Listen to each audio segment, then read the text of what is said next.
Welcome to the Virginia is for Laughers podcast, brought to you by X2 Comedy. If you're looking to get more out of your Shenandoah Valley experience, then this is the podcast for you.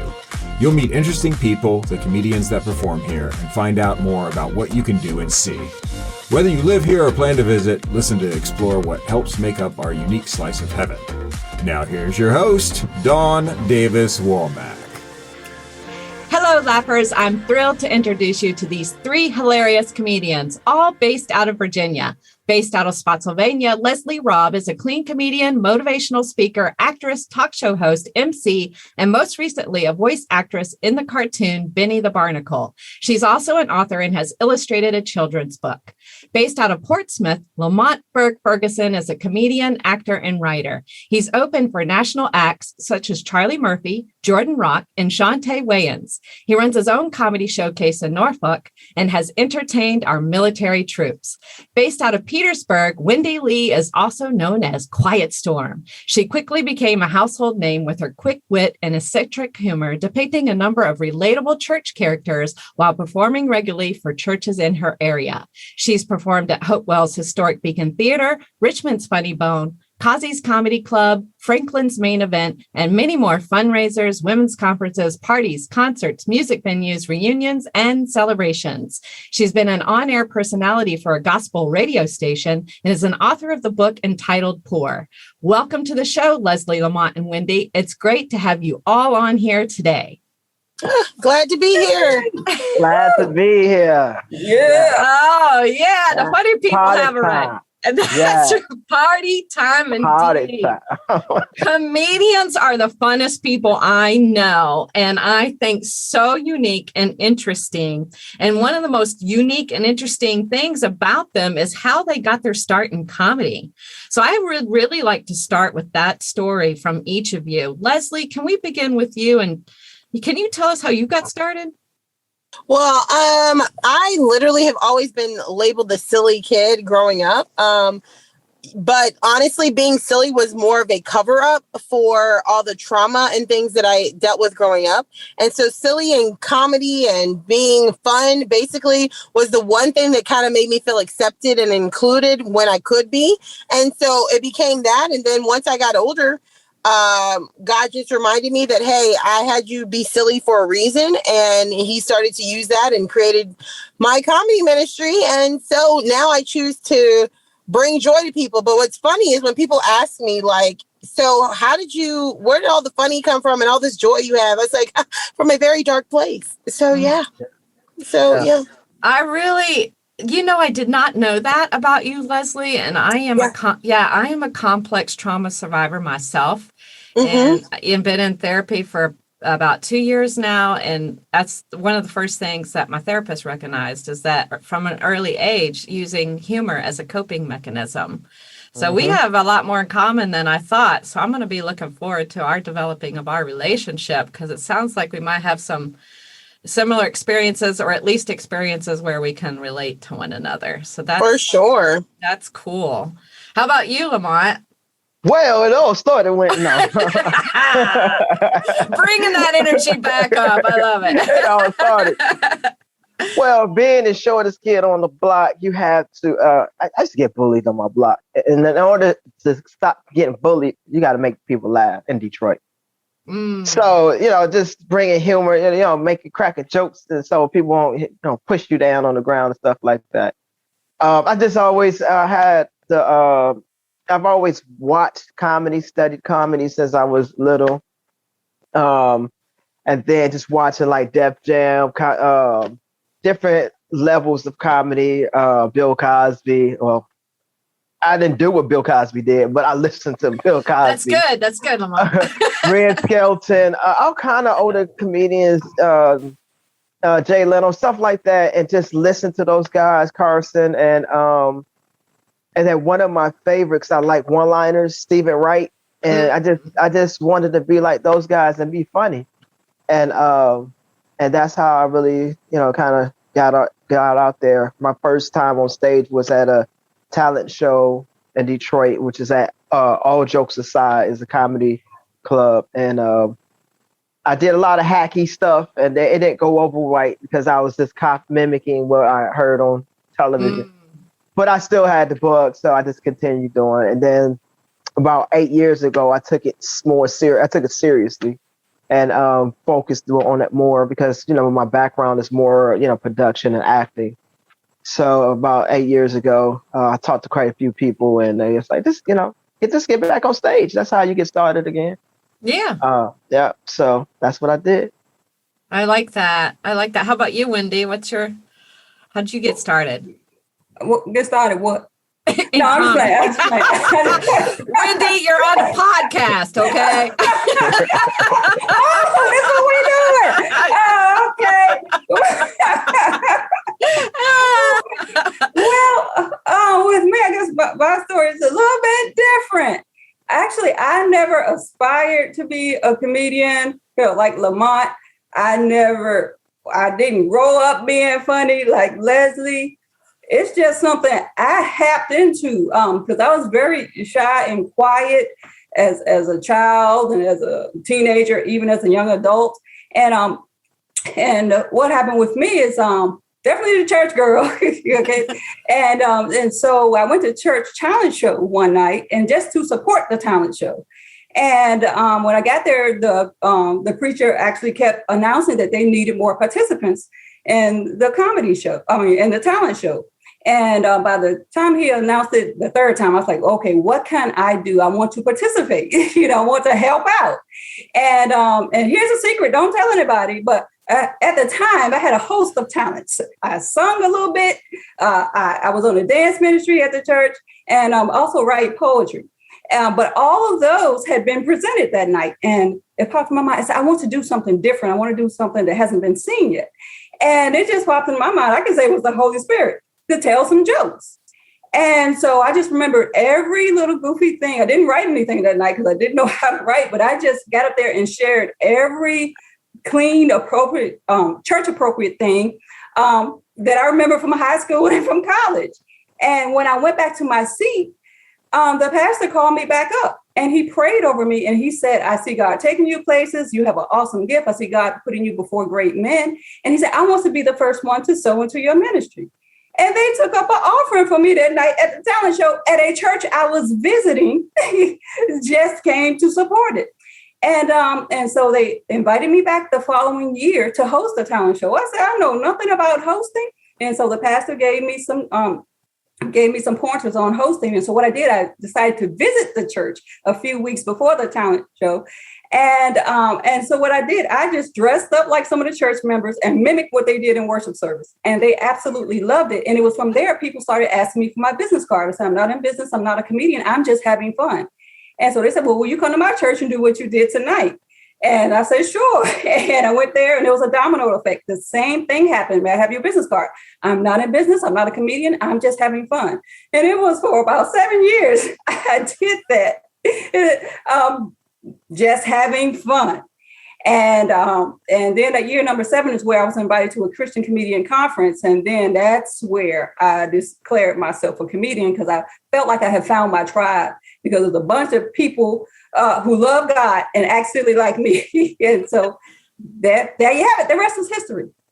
That is a unique story if I've ever heard one. They're all unique and wonderful, just like each and every one of you. That is really amazing.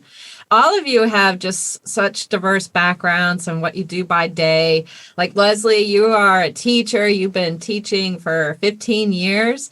What is it that you teach, and how have your experiences educating our youth influenced any of your comedy material? Well, I teach high school. I teach family and consumer sciences, which used to be called home ec, but then all of a sudden it's not politically correct anymore. Shocker. And so now it's called family and consumer sciences. Try to say that 5 times in a row. It's literally by the time I finish saying what it is, I have to then explain what it is because nobody knows what I'm saying. So I end up saying it's home ec. So yeah. So it's a different spin, I guess you could say, on home ec. So we basically teach adulting 101 to kids. at the high school level. Even though I'm certified to teach middle school, I don't do that no more. I did that for like 1 year, and I was like, no, no, middle school is definitely not for me. So I teach high school, and let's just say, like, I used to teach also kindergarten, and so a mix of all of that, teaching all those grade levels, I have a host of material, a lot of material. So, and so yes, just finding the funny in every day and figuring out how to spin it literally for the stage it's not hard. I know our own life experiences give us lots of fuel for comedy, don't they? Yeah. Literally, like people say, they're like, how do you come up with this stuff? I was like, it literally is my life. So it writes itself, it really does. Life writes itself for our material. Lamont, now you are not a Virginia native. You were born and raised in Detroit, Michigan. You even mentioned a little bit about that in your comedy story and how you got started in comedy. So what brought you here to our state? How did you end up here? We're lucky, but how did you get here? Well, what happened was my mom said, get up out of here. You can't stay here. No. Liberty University is what brought me down here. I wanted to go to school, college. I actually wanted to go to NYU for film. It was way too expensive. And Liberty had offered me like a writing scholarship, just a little money. I was like, something's better than nothing. And that's how I came down here. And then I took my undergrad is mass communications, radio and TV broadcast. So I did, while I was there, I wrote plays, did sketch comedy, acting in quite a few plays and stuff like that. So that's what brought me. Yeah. What year were you there? I went to Liberty. Listen, you're gonna talk about my age. See, that wasn't a question. The age wasn't my question. Oh my gosh! I wonder if we were there together. That's funny. No, I'm just playing. Probably not. I graduated in '97. Yeah. You wouldn't know. It's so funny, laughers. We're on a Zoom call right now, and so you're only going to be able to hear this. But if you could just see the bug eyes that just came out of Leslie when he said 97. I was in middle school. Yeah, that's pre-Y2K. Pre-Y2K. Yeah, pre-Y2K. Yeah, for sure. I was definitely in middle school. So I'm just kidding. I'm sorry. Yeah. No, that's all good. Yeah. So that's what brought me down here. So okay. And did you meet your wife at Liberty, or? Well, I met her here in the Portsmouth area. Okay. So once I graduated, I had a lot of friends that lived in this area. So during school, I would come back and forth and visit the area. And I was like, yo, this is a lot safer than Detroit. So I moved to a smaller town called Portsmouth. And that lets you know how my decision-making skills are. I went from a big city to a little city that claims a lot of violence, but it's okay. But anyway. Pales in comparison, I think. Yeah, maybe. Yeah, per capita. That's a whole nother. But however, I met her at, I used to work at Circuit City. And her sister came in, and my coworker was like, can you help the ladies up front? And I was actually about to go on my break. And then I went up front to help them with a cell phone. I was like, I'm glad I came to help you. And since then, she's been around me. So she's been in my life since then. Did you get that customer's number right then and there? See, what happened was I got her pager. Her pager. I was fraternizing on a job before fraternizing was popular. You know what I'm saying? I was fast to the customers. I think it worked. It worked. Trying to get my sales up. I try to get my sales up. You've been married how long now, Lamont? 19 years. 19 years. And I know they say cheaper to keep us. So, you know what I'm saying? So next year, each year we try to renew our contract. So, I'll sit down and we'll renew our contract next year. We'll be 20. So. That's awesome. 20 and 3 girls. That's what I was going to ask next. And what is your lovely wife's name? Cynthia Ferguson. Yeah. That's right. I know Cynthia. She's lovely. I love Cynthia. Yeah. Thanks for that. Hey, Wendy, I got a question for you. I'm so excited to ask this because really I don't know and I need to know. How in the world did you get the nickname QuietStorm?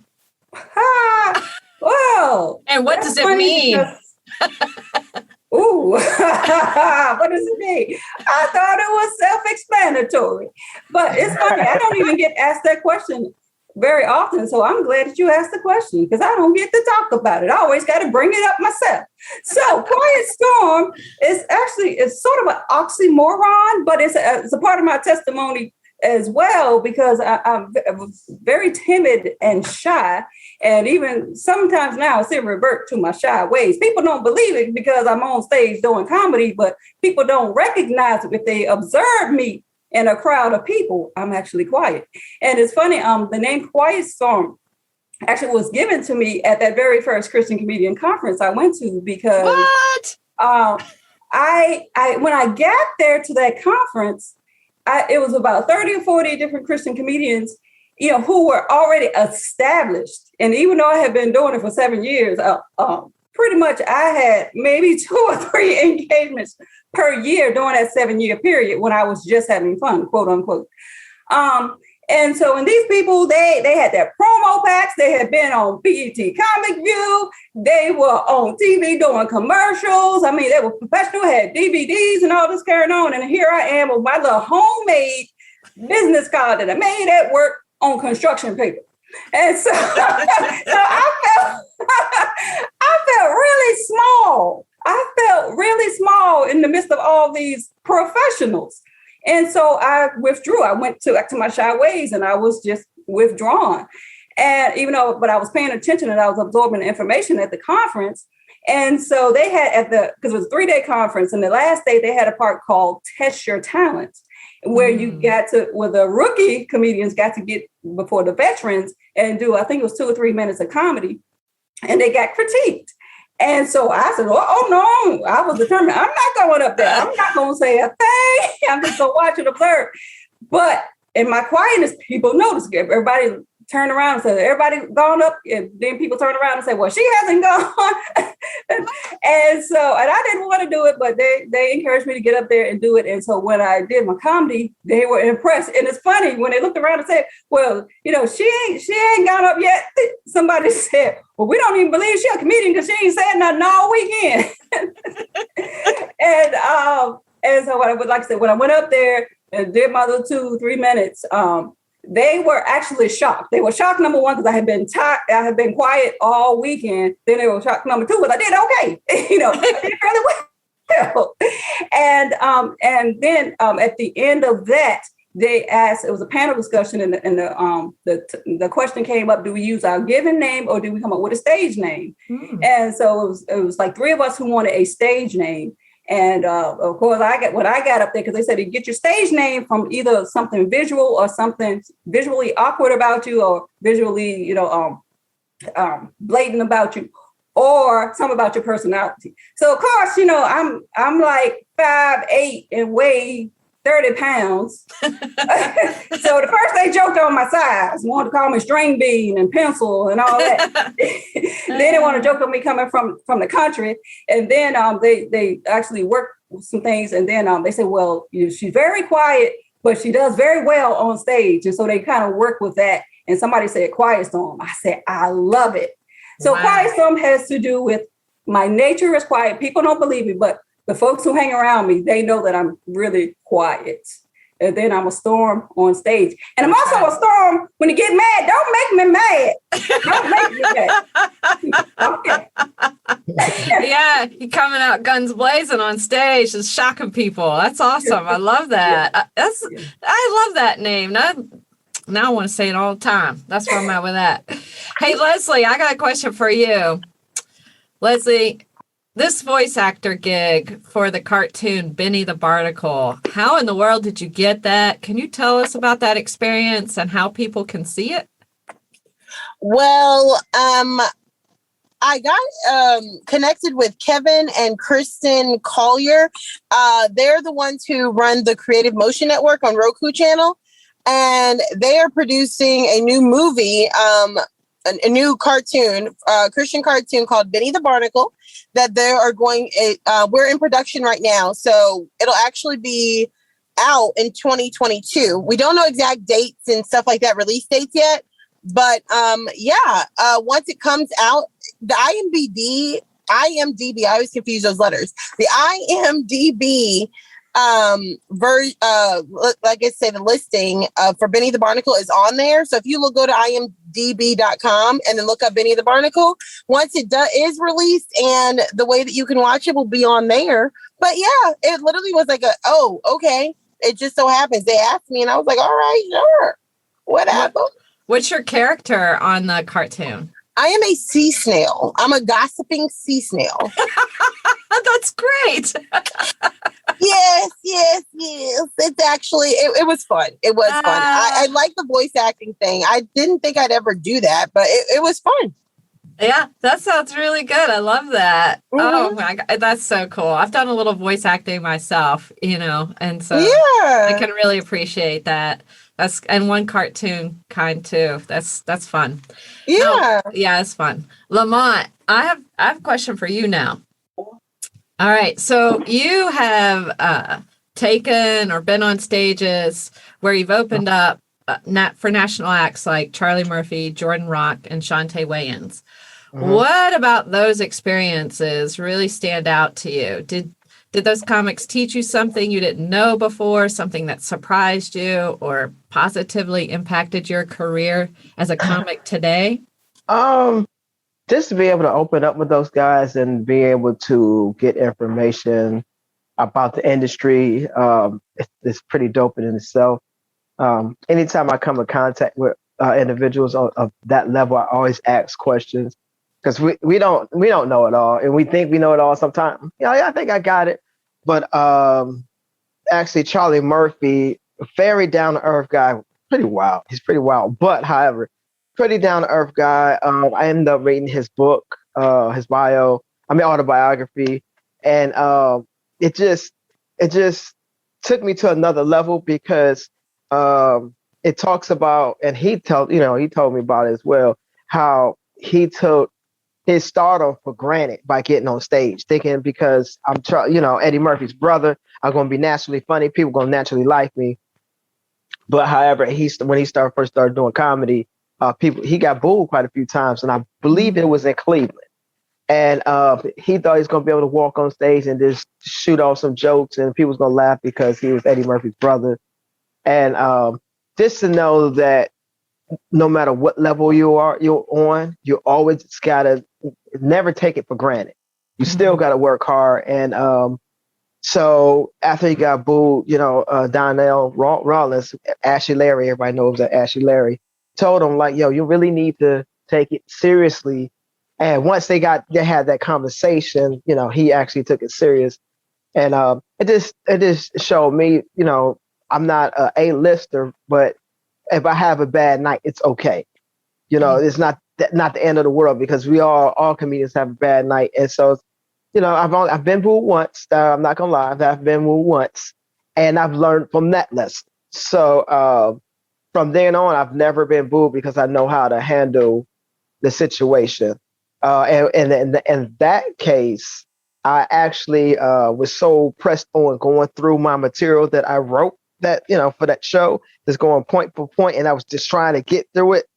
But now I know, and that was about 2 years into the game. Now I know, like, if it's not working, if the crowd's not working with it, if the crowd's not working with it, if I'm not doing what I'm supposed to be doing, right, I have to move my stuff around and make adjustments on the fly. And you have to be that way, because if you can't, it's going to be a long show for you. I agree with that. Our best performances are when we really connect with the audience that came out that night. And there's a different energy and a different vibe, and no audience is the same, just like no person is the same.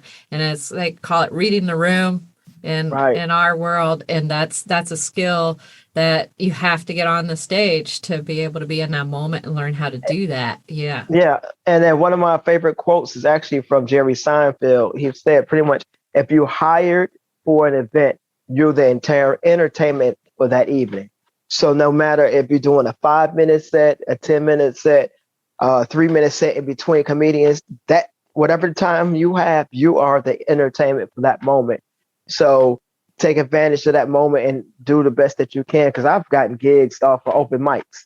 Because a lot of times people go to open mics and just say whatever because it's an open mic. But the guy's like, oh, I appreciate it. You know, he saw my professionalism and I got booked from an open mic and I was just working on material. So anytime I'm on stage, I just, you know, work it to the best of my ability. And I look at it as I'm the entertainment for that moment. So yeah, you never know who's going to be in the audience. You never know. They could have a big company and put on, you know, events all the time and be looking for entertainment. Exactly. You just never know who's in the audience. I believe in bringing your A game every time, you know, for not only for, you know, yourself, but for the audience. Like Jerry Seinfeld's right. As you're the entertainment for however many minutes you get on set. I love that on the stage. I love that. That's so cool. Wendy, listen, got another question for you.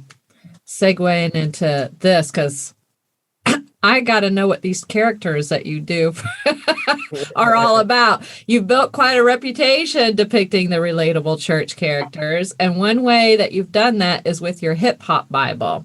What in the world is your hip hop Bible all about? And what is your favorite church character you depict and why? Let me see which one I want to answer first. Okay, well, I'll do it in order. Okay, so my hip hop Bible is something I came up with actually after I performed at a church conference. Because actually, you know, I read the Bible a little piece, you know, since I'm a Christian, I figure it's nice to see what I'm supposed to be doing as a Christian. It does help. It does help. Yes. And when I read, and I guess it's just the creative mind, when I read things, you know, I see things that's not actually on the page, or I see beyond what's written and what's on the page. And even when hearing conversations, you know, I hear other things that creative mind is going. And so it's just one day I was just reading the scriptures and I'm like, oh, let me see if I can translate this, you know, into modern day version. And I just did it just for myself.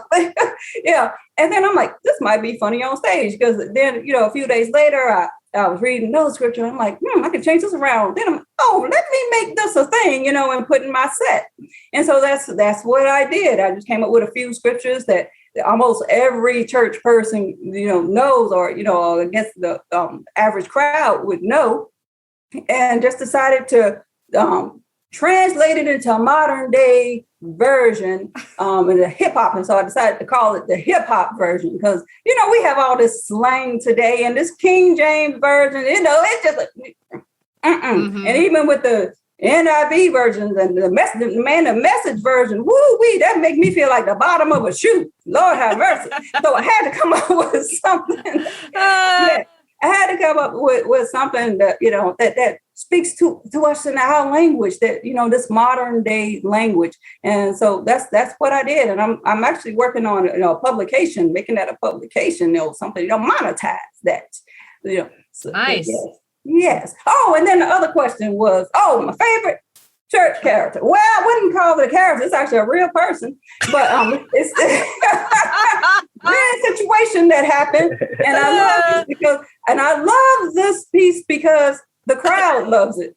Where I talk about the deacon, the 70-year-old deacon that tried to holler at me. Because, you know, I'm single and trying to get plural. And and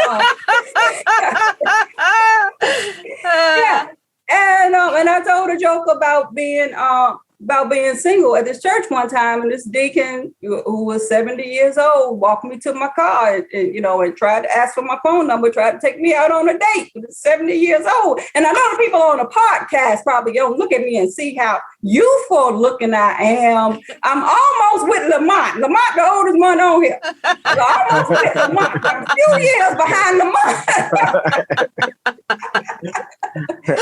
But I'm not even 70. 70 is still older than my daddy. Let me just put it that way. 70 is older than what my daddy is. So this digging, you know, try to take me out. So that's my favorite thing to talk about, is that deacon who tried to, tried to talk to me that day. You know, like, That's hilarious. that's funny. That's funny. That is funny. Yeah. He's still swinging, isn't he? I don't know if he was swinging. You know, I hope he is, but I'm not gonna try to find out. I'm not gonna try. We trying to share that AARP card. That was I just. I forgot Trying about to get you them discount. Yeah, I forgot he probably got Social Security check coming Social in. But Security? No, no, thank you. No. You get you some free coffee at McDonald's on the senior citizens discount. I mean, I need somebody that got all working parts that work on demand. I want my man like my cable on demand. I don't want to have to wait for anything. Want it on demand. Oh my gosh. I hope we get to see some of those characters. That'll be a lot of fun. Oh, okay. That's hilarious. All right. Next question for you guys. All of you are authors and writers outside of stand-up. Can each of you speak a little bit on what you've written about? Leslie, we'll start with you. You did, you're an author and illustrated children's book. Can you tell us more about what you did? Yeah, so I wrote a book called it's a devotional and health guide coloring book type of combo for women. It's called Buried to Bold, Buried by Weight, Resuscitated by Grace. And I go through talking about basically my backstory and what I've been through and all the trauma that came with that. And then it goes from there to talking about how being restored by God. And and then that's where the devotional comes in. And I share some scriptures and things that have helped me along the way, and break it down into a devotional. And then from there, it goes into a health guide about how, what I did to kind of take control of my health. And then it finishes up with a coloring book, or like one of the Mind Matters or Mindful Matters, whatever coloring books to kind of help people de-stress and relax and whatever. So it's a combination of that. As far as the children's book, I literally was, when I was teaching kindergarten, I would design my own worksheets and coloring pages, and I would post them for teachers to use as their leisure, just to be nice, share, it's only fair. So I would share my creations on Instagram and Facebook and different things like that for other teachers to use. And apparently one teacher picked it up, and she was actually writing a children's book, and she wanted me to illustrate her pictures. So that's how that came about, is I illustrated the pictures to go with the children's book she wrote. So yeah. Well, you got a talent for drawing too, apparently. Yeah, that's pretty amazing. Yes. My drawings won't get sold for anything. I draw elaborate stick figures. That's what I do. Yeah. My stick figures aren't even elaborate. So. Well, I draw flies. You draw what? I draw flies. Yeah, flies. A couple of days without shower. I draw flies. Oh my gosh, that's hilarious. That is hilarious. You should totally be a comedian, Wendy. Totally. That's hilarious. Thank you. Oh my gosh. Awesome. You guys are too fun. All right, Lamont, how about you? What are you writing about? You mentioned some writing you did at Liberty with plays and that type of thing. What kind of writer are you? What have you written? I write plays, some skits that we do as far as Fresh Option. I write movies. I have a film script that's been written for some time, trying to deal with that. I have some shows that I've written for our channel, which is called Fresh Option TV. The newest one is called The Cafe. It's actually the female version of Cheers. How Cheers it leads with the men at the bar, but this particular show is about women, and they're at the cafe sharing their stories and their relationships and their experiences. So we're going to be releasing that here soon. Until Death Do Us Part is on Fresh Option Television as well. It was a play at first, and then I broke it up into a series. So I got 4 episodes. There are 2 episodes that's up on the channel now. So got a couple of projects that I converted from a novel to a feature film as well. So there's some heavy ties to that. I'm not gonna say anything, but it's yeah. So when it dropped, we had some big connections to that as well. So That's really cool. Yeah. Fresh Option TV, our listeners may not be familiar with Fresh Option TV. well, so thank you. Yeah, so how can they, yes, you're welcome. How can they connect Fresh Option TV, Fresh Lamont? Option can be downloaded for free on Roku television as well as Amazon Fire Stick. So if you have a Roku TV and you have all those little icons, you can look for Fresh Option TV, and it's a free download. And that's how you can get that. Or if you have a Fire Stick from Amazon, you plug that into your television, and you can download our channel for free.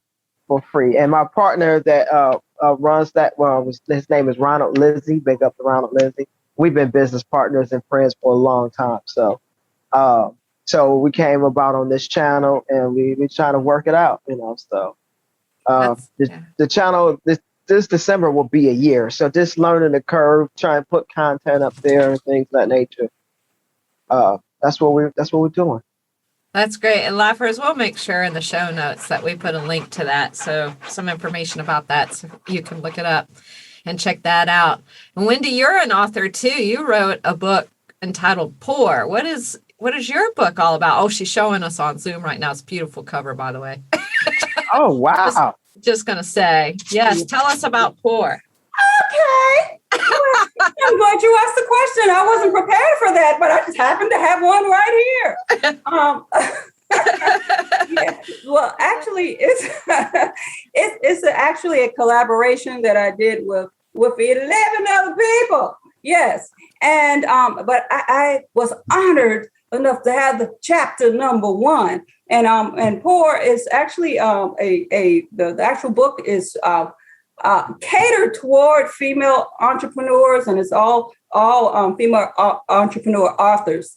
So it's for female entrepreneurs by female entrepreneurs, but it's for men as well, because it had some of my men folks to try to purchase, and they got a whole lot out of it. But my chapter is actually called "Whole Vessels Hold More Water," and it just speaks about my journey from emotional instability to where I am now. Still unstable, but I can hold myself up a little better than it was. But it just actually talks about the things I went through as far as low self-esteem, low self-worth, and being very timid and shy. I mean, I wrestle a lot with the spirit of fear, and just looking back, as I was writing my chapter, that's where I realized that how being actually engulfed in all those things actually held me back a bit with pursuing opportunities. And there's a whole lot of things I turned down, even as a comedian. But I believe that our personal lives actually spill over into every area, every arena of our lives. So what I was dealing with personal, it's because I wasn't whole in my emotions. In my personal life, it actually affected my business, my comedy business, because I wasn't fully present on stage, and I didn't go after things that I should have went after, and I just didn't feel the confidence, because when you have low self-esteem, you're struggling with low self-esteem, low self-worth, and battling with fear. The confidence is really lacking. And so now I show up a little bit differently, because going through all these healing processes and still in the midst, you spoke about how you've been in therapy for 2 years. Me too. I'm teaching my therapist a whole lot. She's really learning a lot. And so that's what that is pretty much the essence of my chapter. So whole vessels hold more water, just meaning that being whole in emotions, that you can hold more water to pour into others. Let me specify, that's POUR, not POOR. For the people who are listening that didn't see the book, POUR, pouring. Okay, I hope I didn't spit on the screen. Did y'all? Okay. I think you're good. So in that chapter, you kind of talk about how you're overcoming some of those obstacles. Yes. Okay, that's great. people don't believe that. Again, hearing people don't believe that I suffer, that I suffered from low self-esteem and that, was quiet and lacking confidence, because they just see you on stage and they don't understand that's a persona, that's an act, And even in comedy, I would go, it was plenty of times where I would go on stage, hold it together enough to tell these jokes. And then get Preach. off honey, yes, Leslie. And then on the way home under this dark cloud. Yes. Hurting so much inside, and you make all these people laugh, and they don't understand. I need somebody to pour into me. So yes. I agree with that. Lots of times, we as comedians, everybody has a lot going on. And so certainly comedians do too. And I can totally relate to that. When we started X2 Comedy, that same month, my baby brother was 32, had died of alcoholism. Wow. So that was, the start of a lot of my career starting to, really pick up at the same time. All of that was happening. Was quite challenging, But at the same time, I will say, when we do hold it together, I don't know about you, if you guys feel this way, but being able to share the gift of laughter and walk away, even all that kind of internal storm is happening inside. I mean, those audiences have no idea how much their love and appreciation filled me up, and how much of a blessing they were to me to hear them laugh and enjoy comedy. And so I know it's a two-way street, because they're all out in the audiences and they're going through stuff and they're struggling with some of those same issues. And then they can just take a break for however long they're at that comedy show and just feel almost like, hey, I'm not alone. Life's going to be okay. Right. Life's going to be okay. Right? True. Absolutely. Yeah. 100. Yeah. Yes.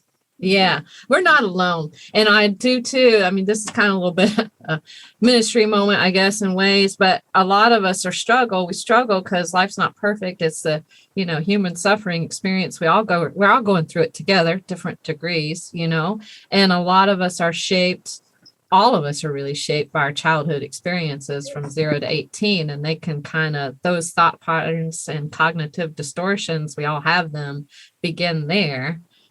So the beautiful thing is we can see therapists and we can heal ourselves and we can write chapters and pour into people, and we can do drawings and wonderful things to bless people and other teachers with the gifts that we have in children's books, and we can write plays and flip the script and have women be the main characters and scripts and screenplays and things like that. So we're all in this together, people. We're all in this together. This thing called life, I say. Yeah, that's really cool. Now, you guys are authors, but you're also stand-ups. And I wanted to transition into this question about what your comedy writing process looks like as a stand-up. Do you have an organized way of going about it? Or are there a few different methods that you use? We'll start with you, Leslie. How do you write your comedy? Are you write it verbally on stage? You have Word documents? What's it look like for you, Leslie? Well, for me, literally, my life, like I said, is one big comedy show. I literally write down, I literally find the funny in everything. So, if I'm getting up that morning from something that happens in the house to something at work to being in the car, every aspect, I look for the funny in everything. And then once I find something or something piques my interest, I first write it down, add it to my notes about my stage notes, or what I call my extra stage note. So I have my set, and then I have a second note in my phone that is just extra stage material just to fluff here and there and add on. And so what I do is I'll write down those things that I found funny throughout the day to just add in throughout my comedy, just to continue to extend my time frame.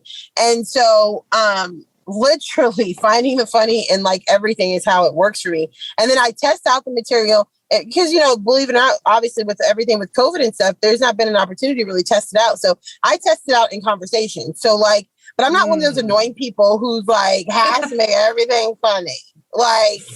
I know how to balance it out. I can read the room. I ain't trying to be overly funny, but what I try to do is just like, hey, if the opportunity presents itself, I'll share it. And if it gets a laugh at the table and everybody's like dying laughing, then okay, that's a keeper. If it doesn't, if it falls flat, okay, I may try it out one other time, but after that, it's got to go. Yeah. I like that. How about you, Lamont? What's your process like? My organization of writing is like the junk drawer in your kitchen. It's like it's like everywhere. I just take notes in my Google Docs. I got notebooks all over the place, papers where I jot down notes, and that's how anything I see or hear, I just jot it down immediately as soon as I can. And then just kind of put it together, and then the final set would be in bullet points, so I know exactly what I'm talking about. I think as comedians, I think we have the ability to find the funny, like Leslie said, and everything. Like, this is a simple example. We went to Taco Bell like the other night, 9:00 at night. We was about to order some tacos and have this. Call it a night. The guy at the Taco Bell literally said, "We're closed for the night because somebody purchased all the food." And I was like, "Wait, what?" They spent $75. Like, so $75 is wiped out your whole little catalog of food, whatever you want to call it. I mean, like, it's only $75. That was amazing to me. Then I thought about it. Weed is legal now. So that's probably why. So that's why they shut down. Yes. So I'm like, first of all, you didn't have to tell us that. You could have just said, "Hey, we're closed for the moment." You didn't have to give us the backstory. Why? But however, so that right there, it wrote itself. So that's something that, I write down. Then maybe on stage, I will try it on stage. Yeah. And eventually try it out at a real show. So, yeah. Yeah, that's great. How about you? How about you, Wendy? What's your process like? Your writing process? Well, I record everything. I got notes everywhere on the back of envelopes, on the back of toilet paper, right in the bathroom. On the back of toilet paper, I write on napkins at the restaurant, write on receipts when I go to the store. The stuff is always coming through my mind. Then I record voice notes on my phone when I'm driving. And then I have all these notes, and I don't ever look back at them nowhere. But you don't? No, I was being funny. I was building up to something. But okay. But I'm glad you thought it was funny. Yeah, but well, actually, I will take something and record it. A lot of things do happen. I guess improv, while on stage, as well. I'm like, oh, that's funny. I'm going to use that for next time. But I will take something and something that happens. Usually all my material comes from something that actually happens. And then I was like, well, how can I work this into the set that I already have, add it on, to a series, that I have already in my set, or find a way to bring it up, to find a way to bring it up. If it doesn't work, in the set that I already have, just create the moment, like Lamont was saying. Comedian will know how to actually create funny, and actually, I don't think that necessarily funny things have to happen, but as comedians, we make it funny. We can take something every day, and just a occurrence that's not funny, and make it funny. Right. And that's the difference. I just want to add this, and I'm sure my other two. I'm sorry, I forgot. All y'all can agree with this.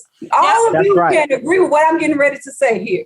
Yeah. Just because somebody says something funny, you can be in the midst of, and somebody says something funny who's not a comedian, then they will say, "Oh, Wendy, you got competition," or maybe this person can open up for you just because they said something funny. Oh, you're trying to be a comedian. But any great speaker knows how to tell a joke, or quote unquote repeat a joke. Every great speaker, the president, the State of the Union, it starts with something funny. Joel Osteen, he always started his messages with something funny. Anybody could tell a joke, but a comedian creates. Yes. So that's all I just want to say that, because sometimes people bother me saying that. Oh, you gotta be a comedian. Mm-hmm. Yeah, Yeah, no, comedian. No, comedian creates funny. Not okay. Okay, I'm sorry. That's just my soapbox. Okay. Yeah, I agree with you. funny. I think comedians have a real knack for finding the funny in just the everyday. That's a good example Lamont had there. It's true. Comedians are unique people. I'm curious with my next question what your answers are going to be. Speaking of comedians, this question's going to all of you. If you could invite 5 comedians to a dinner party at your home, dead or alive, who would be seated at your table? Leslie, we'll start with you. Okay. John Christ, Ooh, yeah. Trey Kennedy, Jerry Lewis. All right. Yeah, I don't know why they all white men. I just thought about that. But anyway, let's see. You said 2 more? Yeah. Big Daddy Laugh a Lot. If anybody don't know who he is, y'all gotta look him up. Yeah. Big Daddy Laugh a Lot. And man, the 5th one's hard. I don't know. Okay. I'd say Ellen DeGeneres. Oh, there you go. All right. Get some female representation in there. I like that. Yeah. I like that. How about you, Lamont? Let me go down my line. No, I would have Yeah. Dave Chappelle, Nice. Seinfeld, Yes. Stephen Wright, Oh, nice. Mitch Hedberg, which is not living, but he was hilarious. Very then good one-liner. Yeah. And then I'll throw Michael Jr. in there. He's funny as well. Oh, I Very like that. funny guy. Yeah. That's a fun table too. That's good. How about you, Wendy? Well, first of all, I had to make sure everybody done had their vaccines or their COVID tests, before I invite them to my house. But after they have tested negative, they're welcome to come. I would welcome Sinbad, because that's something I always wanted. I wanted to sin very badly. Yes. Oh, Sinbad. Then we got Wanda Sykes. Oh, yeah.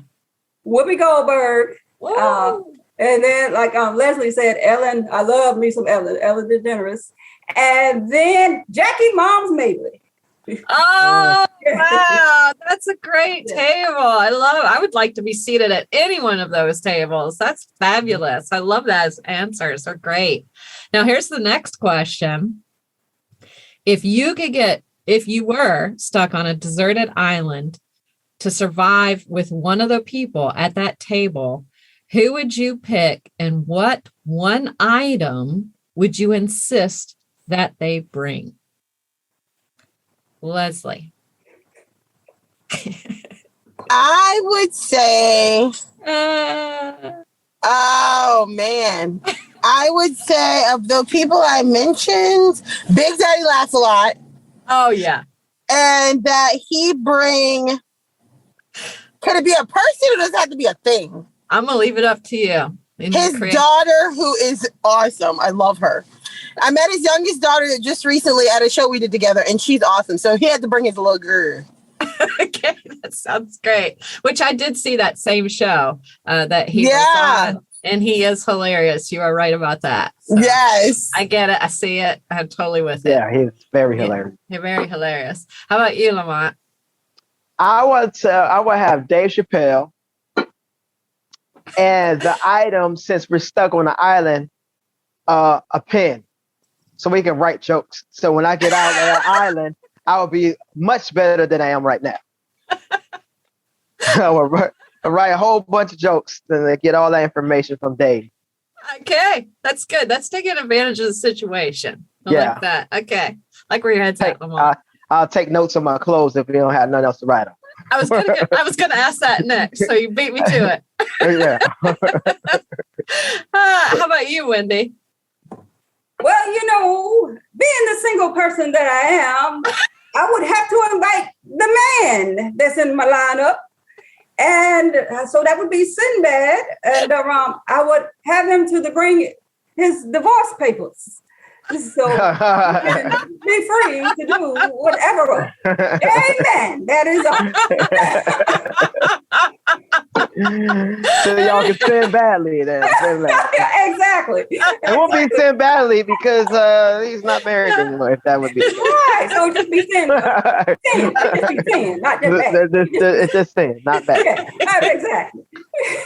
Oh, that's beautiful. That's beautiful. Well, as we wrap up here, can each of you share with our laughers how they can follow you on social media or otherwise? We'll start with you, Leslie. Uh-oh. For me, I can be found on basically all major social media platforms: Facebook, Instagram, Twitter, YouTube, and then of course my website. So the thing is like on all of them, usually you can find me at Leslie Robb Comedy. However, on Facebook, it's Leslie Robbs with an S Comedy. I don't know why. Facebook tripping. Anyway, but if you forget all of them, the best way to find out all of them is leslierobb.com. because it's all on there. So leslierobb.com and you got everything you need. Love it. Love it. Lamont? You could find me at 7-Eleven. No. like Leslie said, all major platforms, Facebook, Instagram. On Instagram, it's Comedy by Ferg. On Facebook, it's Lamont Ferguson. My channel, which is on Roku TV and Amazon Fire TV. My website is fergferguson.net. And you can find me on Grubhub. So if I'm in your area, I can make some deliveries so you make a little money. That's pretty much it. And then, of course, freshoptiontv.com as well, where you can see all the information about what we have to offer. Awesome. Thank you. And you're welcome. And Wendy? Well, I can be found on all manner social media platforms. This is major, but I'm gonna say all the minor ones. Yeah, I'm on the Should Facebook. I be Black Planet? Yeah, that's the way I got my Christian OnlyFans page. My Christian OnlyFans page. TheChristianMingle.com.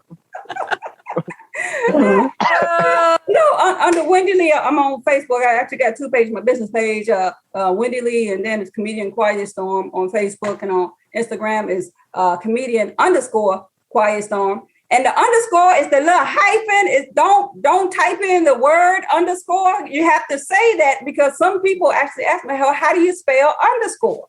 So it's just the little line at the bottom. Amen.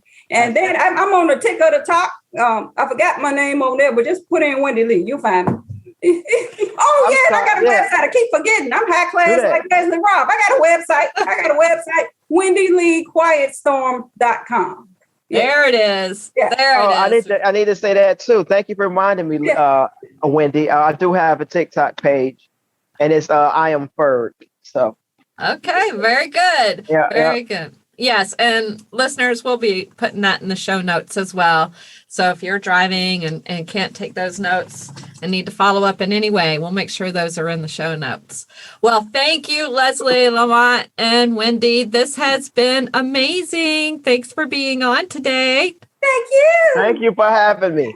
Yeah, thank you. I'm so glad to be had, and I'm mad that I exfoliated and put the lipstick on and all this, and people can't see how cute I am. Okay, all right. They can hear how cute you are. Yes, they can. And laughers, you can also see how cute she is because you can catch her and Lamont perform September 10th at One Tribe Farms' highly popular outdoor summer fun series, where we'll have fresh off the farm food, live music, and an X2 comedy show. Bring your tribe to One Tribe Farm. It's located in Mount Sydney, just 20 minutes south of Harrisonburg. Then on Saturday, September 11th, you can catch Lamont and Leslie perform at our one-of-a-kind comedy and kazumba event at Friendly City Dance Room. It's 2 parts dance lesson, 2 parts comedy show. You'll learn the partner dance kazumba, a form of dance originated from Africa, and laugh the night away. Buy your tickets today. We'll be sure to put that info in the show notes as well, and we will see you there. And lastly, and most importantly, thanks for tuning in, laughers. Out of all the podcasts out there, you picked us, and we think that's pretty special, just like you. Until next time, keep smiling. Bye. Bye-bye. See y'all later. I mean, I know we don't see y'all, but I mean, Yeah, y'all. we'll see y'all at the show. Watch y'all. Bye, guys. And girls. Oh no, bye guys. You're right. Bye guys. Hey. Hey boo. Thanks for tuning in to this episode of the Virginia is for Laughers podcast, brought to you by X2 Comedy. We'll be dropping a new podcast every Wednesday at 4 p.m. Eastern Standard Time, so check back for another uplifting episode. Come to an X2 Comedy show or let us bring a show to you. To find out more, head to x2comedy.com. Be sure to share us with a friend. Until next time, cheers.